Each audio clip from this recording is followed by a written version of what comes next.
Now, I am proud to be the daughter of Ghanaian migrants, and they're even prouder that myself and my honourable friend, the member for Erith and Thamesmead, are jointly the first women of Ghanaian heritage to sit in this House.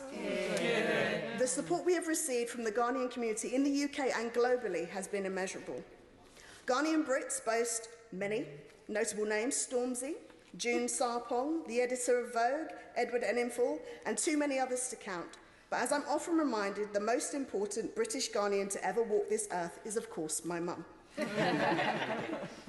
I cite my heritage not just because it's important to me, but because it underpins my experience in this country, my country, and my fear as racism and other hate crimes are on the rise.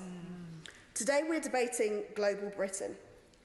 And you know, there is that saying that if you don't know where you're going, if you don't know where you've come from, you don't know where you're going.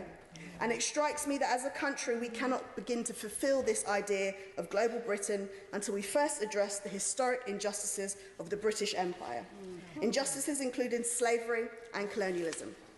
Firstly, because it's the right thing to do, but also because we may soon find ourselves out in the cold if we don't. Madam Deputy Speaker, whilst we spent years debating Brexit, and as my friend, the member for Putney, the honourable member for Putney has said, engaged in a monumental self-harm, you know that India surpassed the UK to become the 5th richest economy in the world. India, a former British colony where this country presided over a bloody partition, the Amritsar massacre and the Bengal famine. We also see countries in Africa like Ghana, Kenya and Uganda amongst the fastest growing economies in the world. Countries that Britain deliberately underdeveloped, stole resources for and brutally enslaved its people.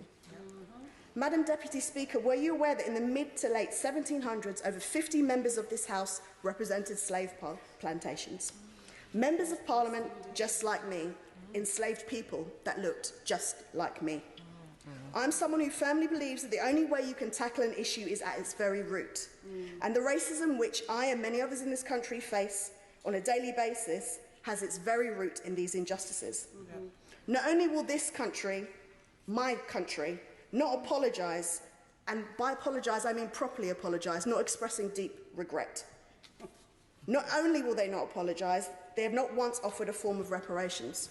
Now, people see reparations as some kind of idea of handing over large sums of money, but why could we not start with it today? Simple things like fairer trade. Simple things like returning items that do not belong to us. And simple things like cancelling debts that we have paid over and over again. And I believe the reason for this, Madam Deputy Speaker, is because we only apologise to our equals. We only make amends with our equals.